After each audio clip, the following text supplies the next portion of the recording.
Pode não ser uma opinião comum a todos os brasileiros, mas diversas pessoas, ao andar pelos bairros espalhados em nosso país, olham para as fachadas e acabam se perguntando: por que nossos bairros são tão feios?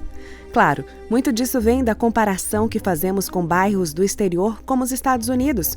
Já aqui no Brasil, não é incomum encontrar bairros inteiros com casas amontoadas, uma falta de distribuição adequada, ruas sem uma árvore sequer e, o pior, um desenho urbanístico que não leva pessoas em consideração.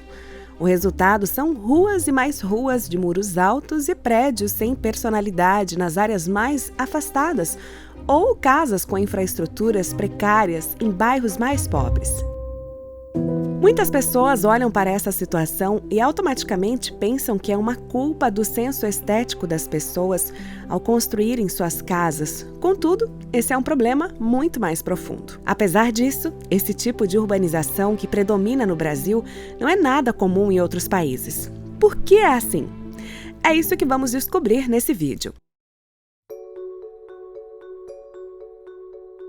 Podemos começar olhando para o passado. O primeiro ponto que precisa ser levado em consideração é a forma que o nosso país foi colonizado. Independente do período colonial, barroco, neoclássico, contemporâneo, uma característica esteve sempre presente: casas coladas uma na outra e, de certa forma, amontoadas. Nem precisa estudar arquitetura muito a fundo para chegar a essa conclusão, basta fazer uma rápida pesquisa no Google Imagem e é possível contemplar a similaridade da forma como ocupamos espaços de nossas cidades. Essa mesma tendência pode ser vista nos bairros dos nossos vizinhos quando olhamos para o estilo arquitetônico levado pela Espanha para países como Chile, Argentina e Bolívia. Mas qual o problema disso tudo? Você pode pensar. O que acontece é que por cada um fazer a sua casa do jeito que quiser, inclusive fazendo alterações significativas nas calçadas, o resultado acaba sendo algo quase desastroso para o urbanismo. Seria mais esteticamente agradável adotar um padrão por toda a extensão da rua, mas o que vemos aqui são calçadas completamente desniveladas, que além de serem feias de observar, servem de obstáculos para os pedestres, sem mencionar que não são inclusivas. Outro ponto que acaba sendo chave na estética dos bairros são as árvores. Por adotar esse estilo de casas amontoadas e calçadas sem padronização, temos pouco ou nenhum espaço para investir na arborização dos bairros. Não tem como discutir que esse é um dos principais fatores no embelezamento dos bairros.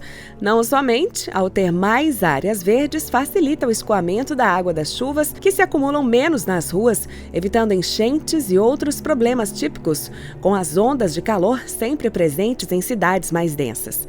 Ainda podemos falar como os muros afetam a percepção das pessoas ao andar pelos bairros.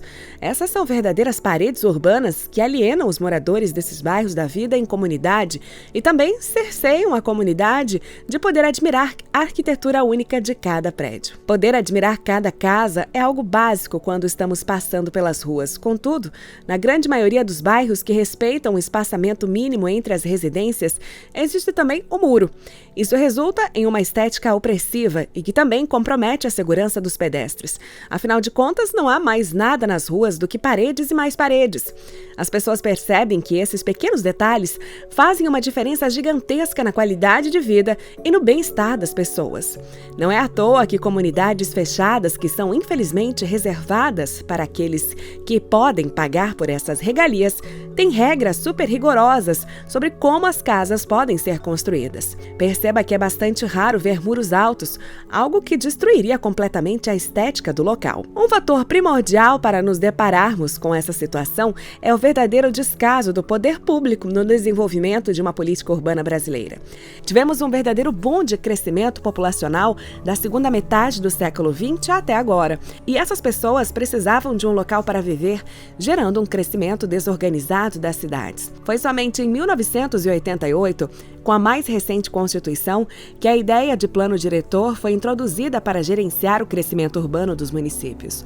Dessa forma, antes de construir, seria necessário que se observasse as regras específicas para o uso e ocupação do solo. Contudo, mesmo com tudo isso, nenhum plano foi colocado em prática para realizar o melhoramento estético dos bairros, revelando mais uma vez o descaso do governo brasileiro para uma urbanização adequada e para a qualidade de vida do seu povo. Não somente na prática, não há fiscalização para como as construções estão sendo realizadas e as pessoas acabam fazendo suas casas de qualquer jeito, não respeitando o plano diretor. Além disso, podemos também falar sobre o descaso das prefeituras na construção de calçadas padronizadas nos bairros. Elas são parte da via pública, logo, é responsabilidade do poder público realizar a sua construção e manutenção. Apesar disso, os problemas orçamentários no Brasil não são nenhuma novidade, fazendo com que não reste dinheiro para investir nesse tipo de infraestrutura. No fim, resta para os próprios moradores fazerem por conta própria, afinal de contas, não seria feito de outra forma.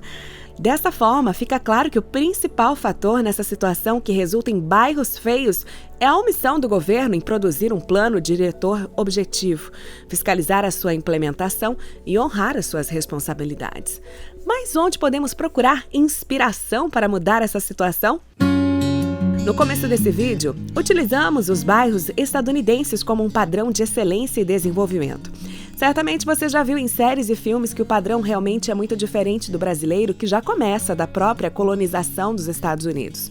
O modelo de cidade-jardim que valoriza a arborização das vias foi levado da Inglaterra e amplamente adotado por todo o país. Qualquer subúrbio americano tem aquela mesma estética. Mas o que é tão diferente?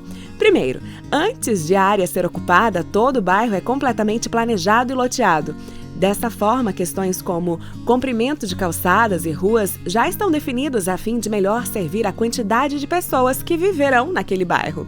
Assim, é possível minimizar os efeitos negativos da utilização da terra, como enchentes, e garantir o saneamento básico adequado para todos. O loteamento prévio dos imóveis também permite um excelente planejamento arquitetônico, permitindo que as casas sejam confortavelmente separadas. Tudo isso influencia diretamente na qualidade de vida das pessoas, concorda? São bairros realmente bonitos, com projetos urbanísticos interessantes, com áreas de lazer, esporte e paisagismo que dá gosto de ver. Não é à toa que esse tipo de residência se propagou rapidamente por todo o mundo como o American Way of Life, ou estilo de vida americano.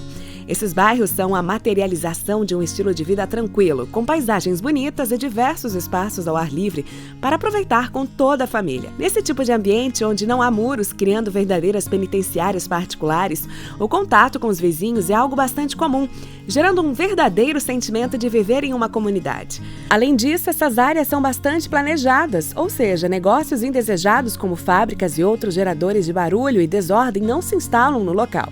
Fica claro que o desenvolvimento do Brasil e dos Estados Unidos são muito diferentes, ao ponto que a construção de um bairro inteiro segue direcionamentos completamente diferentes. Contudo, acredito que temos algo a aprender sobre como viver bem e criar um ambiente realmente bonito em que as pessoas tenham orgulho de morar. Para isso, precisamos que as prefeituras realmente trabalhem nos projetos pilotos de suas cidades e fiscalizem as construções, garantindo que o crescimento das cidades seja planejado. E o que você acha sobre os bairros brasileiros? Deixe a sua opinião aqui nos comentários. Quer descobrir como eu produzo esses vídeos e como você pode fazer o mesmo? Confere uma aula grátis no primeiro link da descrição.